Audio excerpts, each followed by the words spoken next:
Hi friends, welcome back to our channel. இன்னைக்கு வீடியோவில் herbal இன்க்ரீடியன்ஸை வச்சு ஒரு சூப்பரான ஹேர் டை தான் ரெடி பண்ண போகிறோம். இந்த ஹேர் டையை நீங்கள் அப்ளை பண்ணி 1 மணி நேரம்க்கு அப்புறம் வாஷ் பண்ணி பாருங்கள். எவ்வளோ நரைமுடிகள் இருந்தாலுமே எல்லா ஒயிட் ஹேரும் மறைஞ்சி நல்லா பிளாக்காக சேஞ்ச் ஆகும். இது நீங்கள் ஸ்டார்டிங்கில் மட்டும் கண்டினியூவாக யூஸ் பண்ணுங்கள். இந்த கருமை உங்கள் முடியில் நல்ல அந்த க்ரே ஹேர்லாம் பிடிச்சிருச்சுன்னா 3 மாதத்துக்கு மேலே கூட நீங்கள் ஹேர் டை போட வேண்டியது இருக்காது. அந்தளவு ரொம்ப எஃபெக்டிவாக ஸ்ட்ராங்கான ரிசல்ட் கிடைக்கும். நல்ல லாங் லாஸ்டிங்காக அந்த கலர் நிற்கும். அது மட்டும் இல்லாமல் இதில் சேர்க்குற இன்க்ரீடியன்ஸ் எல்லாமே ஹேர் க்ரோத்தை இம்ப்ரூவ் பண்ணும். அதோட ஹேர் ட்ரை ஆகாது. ஸ்கேல்ப்பும் நல்ல ஹெல்த்தியாக இருக்கும். ஸோ ஹேர் லாஸும் கண்ட்ரோல் ஆகும். முடி நல்ல ஷைனிங்காக ஸ்மூத்தாகவும் இருக்கும். இந்த ஹேர் டை ப்ரிப்பேர் பண்ணுறதுக்கு நான் ஃபர்ஸ்ட் எடுத்துருக்கிறது பன்னீர் ரோஜா தான் எடுத்திருக்கேன். ஒரு ரோஜாவோட இதழ்களை நம்ம ஆட் பண்ணிக்கலாம். நீங்கள் இதுக்கு பன்னீர் ரோஸாக எடுத்துக்கிட்டிங்கன்னா ரொம்ப நல்லது. ரோஸ் ஆட் பண்ணுறதுனால என்ன பெனிஃபிட்னா ஹேர் நல்லா ஷைனிங்காக இருக்கும். நல்ல அந்த ஹைட்ரேட்டட் இருக்கும். ஈரத்தன்மை கிடைக்கும். முடியும் ஸ்கேல்ப்பும் வறண்டு போகாது. முக்கியமாக நம்ம ஸ்கேல்ப்பில் தேவையான அந்த pH லெவலை பேலன்ஸாக வச்சுக்கிறதுனால ஹேர் லாஸும் கண்ட்ரோல் ஆகும். வளர்கிற முடியும் ஹெல்த்தியாக வளர்கிறதுக்கு சப்போர்ட் ஆகும். இப்போ நம்ம ஒவ்வொரு இன்க்ரீடியண்ட்டாக பார்த்திங்கன்னா இந்த இரும்பு கடாயில் சேர்த்துக்கலாம். ஸோ ஒரு ரோஜா இதழ்களை மட்டும் நான் எடுத்துகிட்டு இதில் ஆட் பண்ணிக்கிறேன். நெக்ஸ்ட்டு செம்பருத்தி பூக்கள் 6லேருந்து 7 பூக்கள் வரையும் இது கூடவே ஆட் பண்ணிக்கலாம். அந்த காம்பு பகுதியை மட்டும் ரிமூவ் பண்ணிவிட்டு நீங்கள் அந்த பெட்டல்ஸ் அதாவது ஃப்ளவர்ஸ் அப்படியே ஆட் பண்ணிக்கோங்க. செம்பருத்தி பூக்கள் ஆட் பண்ணுறதுனால முடிக்கு நல்ல ஒரு கருமை தரும். இளநரை வராமல் கண்ட்ரோல் ஆகும். முடி வளர முடியும் அடர்த்தியாக கருமையாக வளர்கிறதுக்கும் சப்போர்ட் ஆகும். முடி ட்ரை ஆனாலுமே ஹேர் ஃபால் அதிகமாகும். ஸோ முடியை நல்ல கண்டிஷன் பண்ணும். இதனால் நமக்கு ஹேர் லாஸும் கண்ட்ரோல் ஆகும். ஹேரும் நல்லா ஸ்மூத்தாக மெயின்டைன் ஆகும்.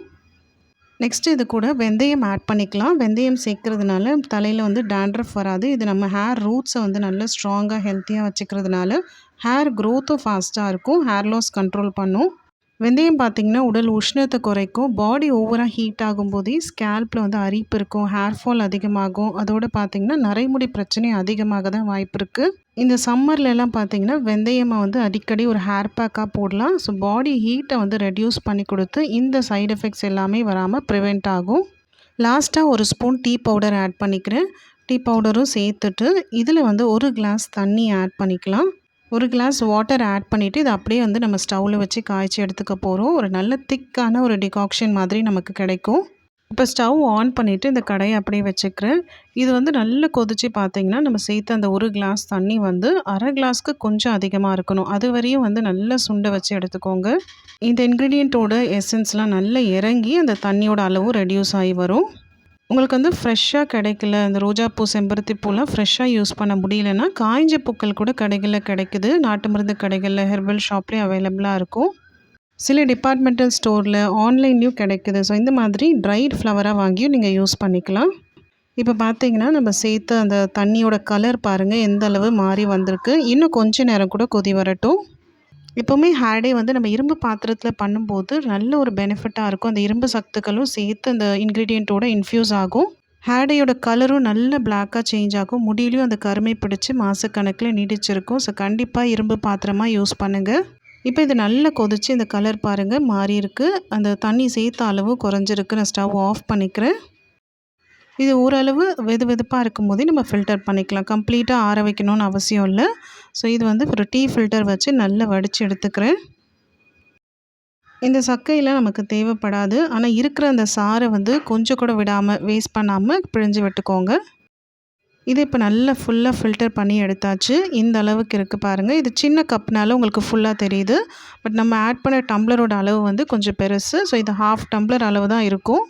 இப்போ இந்த லிக்விடோட கலர் பாருங்கள் எந்த அளவுக்கு இருக்குது. இதை மட்டுமே கூட நீங்கள் ஸ்டோர் பண்ணி வச்சு உங்கள் ஹேரில் ஸ்ப்ரே பண்ணிக்கலாம். எப்போல்லாம் ஹேர் வாஷ் பண்ணுறீங்களோ, நீங்கள் நார்மலாக எப்போல்லாம் ஹேர் வாஷ் பண்ணுறீங்களோ அதுக்கு முந்தின நாள் நைட்டோ இல்லை 2 மணி நேரம் முன்னாடியாவது ஹேரில் ஸ்கேல்ப்பில் ஹேர் ரூட்ஸ்லலாம் படுற மாதிரி நல்லா ஸ்ப்ரே பண்ணிவிட்டு மசாஜ் பண்ணி விடலாம். அதுக்கப்புறமா ஹேர் வாஷ் பண்ணுங்கள்.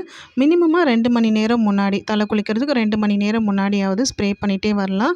இந்த மாதிரி நீங்கள் கண்டினியூவாக பண்ணிங்கன்னா பெர்மனெண்ட்டான ஒரு ரிசல்ட் தெரியும். கிராஜுவலாக உங்கள் நரைமுடிகள் நிரந்தரமாக கருமையாக மாறும். மேற்கொண்டு வெள்ளை முடிகள் வராமலும் கண்ட்ரோல் ஆகும். ஸோ அங்கங்கே 1-2 நரைமுடி தான் இருக்குது. இதான் ஸ்டார்டிங் ஸ்டேஜ் இருக்கவங்க இந்த மாதிரி சீரம் மாதிரி ரெடி பண்ணி வச்சுட்டு யூஸ் பண்ணிக்கிட்டு வரலாம். ரொம்ப எஃபெக்டிவாக இருக்கும். இப்போ இந்த லிக்விடை யூஸ் பண்ணிவிட்டு ஹேர் டை ப்ரிப்பேர் பண்ணிக்கலாம். இந்த ஹேர் டைக்கு இதே இரும்பு கடாய் நான் ஜஸ்ட் அலசி மட்டும் எடுத்துக்கிறேன். இதில் நான் ஃபர்ஸ்ட் ஆட் பண்ணுறது பார்த்திங்கன்னா 3 ஸ்பூன் மருதாணி பொடி சேர்த்துக்கிறேன். Henna powder. உங்களுக்கு ஃப்ரெஷ்ஷாக மருதாணி இலைகளாக கிடைச்சதுன்னா நீங்கள் அதையுமே இந்த டிகாக்ஷனை ஊற்றி அரைச்சி ஒரு பேஸ்ட் மாதிரி யூஸ் பண்ணிக்கலாம். நான் இதில் 3 ஸ்பூன் ஆட் பண்ணிக்கிறேன். உங்களுக்கு வேண்டிய அளவு நீங்கள் எடுத்துக்கோங்க. இப்போ நெக்ஸ்ட் இது கூடவே 1 ஸ்பூன் நெல்லிக்காய் பொடி சேர்த்துக்கிறேன். அண்ட் ஃபைனலாக 1 ஸ்பூன் கரிசலாங்கண்ணி பொடி, வெள்ளை கரிசலாங்கண்ணி பொடி. இதுவுமே அதாவது மருதாணி பொடி, கரிசலாங்கண்ணி பொடி, ஈவன் நெல்லிக்காய் ஃப்ரெஷ்ஷாக கிடைச்சாலுமே இது எல்லாமே கூட தாராளமாக நீங்கள் ஃப்ரெஷ்ஷான பொருட்களாக கூட யூஸ் பண்ணி இந்த ஹேர் டே ரெடி பண்ணிக்கலாம். கரிசலாங்கண்ணி பார்த்திங்கன்னா வெள்ளை கரிசலாங்கண்ணி முடிக்கு பயன்படுத்துறது ரொம்ப நல்லது. நேச்சுரலாகவே முடியை நல்ல கருகருன்னு மாற்றும். இப்போ பார்த்திங்கன்னா இந்த டிகாக்ஷனை இந்த பவுடர்ஸில் கொஞ்சம் கொஞ்சமாக ஆட் பண்ணி கலந்துக்கிறேன். அதுக்கு முன்னாடி இந்த பொடியெல்லாம் கொஞ்சம் மிக்ஸ் பண்ணிக்கோங்க. நல்லா இது திக்காக ஒரு பேஸ்ட் கன்சிஸ்டன்சியில் ரெடி பண்ணிக்கலாம். ரெடி பண்ணிவிட்டு உடனே நீங்கள் ஹேரில் அப்ளை பண்ண வேண்டாம். நல்லா மிக்ஸ் பண்ணிட்ட பிறகு பார்த்திங்கன்னா மினிமமாக ஒரு 5 மணி நேரம் ஒரு மூடி போட்டு நல்லா டைட்டாக க்ளோஸ் பண்ணி வச்சுக்கோங்க. இல்லை நீங்கள் அடுத்த நாள் ஹேர் டே போட போகிறீங்கன்னா ஒரு நாள் முன்னாடி நைட்டே இந்த மாதிரி ஹேர் டேயை ரெடி பண்ணி வச்சுட்டு அடுத்த நாள் நீங்கள் ஹேரில் அப்ளை பண்ணிக்கலாம். இன்னும் நல்ல டார்க்காக கலர் மாறி வரும், நல்ல கருப்பாக மாறும். ஸோ இப்போ பார்த்தீங்கன்னா நான் ஓவர் நைட் தான் விட போகிறேன். இதை மிக்ஸ் பண்ணிவிட்டு ஒரு முடி போட்டு க்ளோஸ் பண்ணிக்கிறேன். இந்த கன்சிஸ்டன்சி கரெக்டாக இருக்கும். தேவைப்பட்டுச்சுன்னா நமக்கு அந்த டிகாக்ஷன் நம்ம ரெடி பண்ணது பார்த்தீங்கன்னா கொஞ்சம் மீதி இருக்குது. அதை யூஸ் பண்ணிவிட்டு நம்ம மிக்ஸ் பண்ணிக்கலாம். நெக்ஸ்ட் டே பார்க்கும்போது ரொம்ப கெட்டியாக இருந்துச்சுன்னா. இப்போ இதை அப்படியே க்ளோஸ் பண்ணிவிட்டு நைட் ஃபுல்லாக விட்டுடுறேன். நெக்ஸ்ட் டே பார்க்கலாம். இந்த ஹேர் டே நான் ரெடி பண்ணது நேற்று ப்ரிப்பேர் பண்ணது. இப்போ பாருங்கள் எந்த அளவு கலர் மாறி வந்திருக்கு. கம்ப்ளீட்டாக அந்த ப்ரௌன் கலரில் இருந்திருக்கும் நம்ம மிக்ஸ் பண்ணி வைக்கும்போது. ஸோ நல்ல ஃபுல்லாக பிளாக்காக மாறியிருக்கு. ஸோ இந்த மாதிரி ஹேர் டேயை நீங்கள் அந்த இரும்பு பாத்திரத்தில் பரவலாக விடுங்க. அப்போ தான் ஃபுல்லாக கம்ப்ளீட்டாக மாறும்.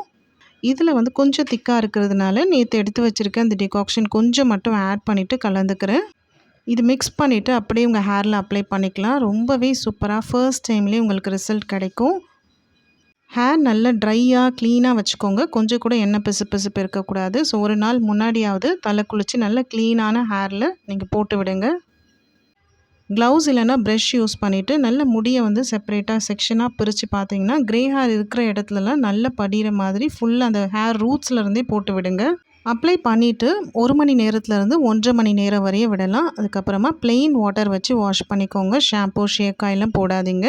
இந்த ஹேர் டேயை ஸ்டார்டிங்கில் ஒரு 15லேருந்து 20 நாள் வரையும் இருக்கும். அதுக்கப்புறமா பார்த்திங்கன்னா நல்ல அந்த ஸ்ட்ராங்காக கண்டினியூவாக ஒரு 3-4 தடவை இந்த மாதிரி போட்டுட்டு வரும்போது ஸ்ட்ராங்காக பிடிச்சதுன்னா இருக்கிற அந்த நரைமுடிகள்லாம் நல்ல அந்த கலர் நீடிச்சிருக்கும். ஒரு 3 மந்த்ஸ் வரையும் கூட அந்த கலர் ஃபேட் ஆகாது. நல்ல எஃபெக்டிவாக இருக்கும். பட் ஸ்டார்டிங் பீரியடில் பார்த்திங்கன்னா கம்ப்ளீட்டாக நரைமுடிகள் அந்த கலர் ஃபேட் ஆகிற வரையும் வெயிட் பண்ணாதீங்க. ஒரு 15 டேஸில் கொஞ்சமாக குறையுதுன்னா உடனே நீங்கள் அப்ளை பண்ணிவிடுங்க. கொஞ்சமாக நிறைய முடி இருக்குது இல்லை இளநரை இருக்குன்னா 15 டேஸ் கூட தேவையில்லை. 1 மந்த் ஒன்ஸ் யூஸ் பண்ணால் கூட போதும். எல்லாமே நேச்சுரலான இன்க்ரீடியன்ட்ஸ், எந்த விதமான சைடு எஃபெக்ட்ஸும் இருக்காது. 15 இயர்ஸ் மேலே இருக்கவங்கலேருந்து யூஸ் பண்ணலாம். ஒருவேளை உங்களுக்கு சளி பிடிக்கிற ப்ராப்ளம் இல்லை சைனஸ் பிரச்சனை இந்த மாதிரிலாம் இருக்குன்னா நீங்கள் தலையில் ஊற வைக்கிற டைம் ஸ்டார்டிங்கில் குறைச்சிக்கோங்க. உங்களுக்கு எவ்வளோ நேரம் வச்சுருந்தா செட் ஆகுதோ அதை பார்த்துட்டு அதுக்கேற்ற மாதிரி தொடர்ந்து யூஸ் பண்ணுங்கள். இந்த வீடியோ உங்களுக்கு யூஸ்ஃபுல்லாக இருந்துச்சுன்னா ஒரு லைக் கொடுத்துக்கோங்க. உங்கள் ஃப்ரெண்ட்ஸ் அண்ட் ஃபேமிலிக்கும் ஷேர் பண்ணுங்கள். தேங்க்யூ ஃபார் வாட்சிங்.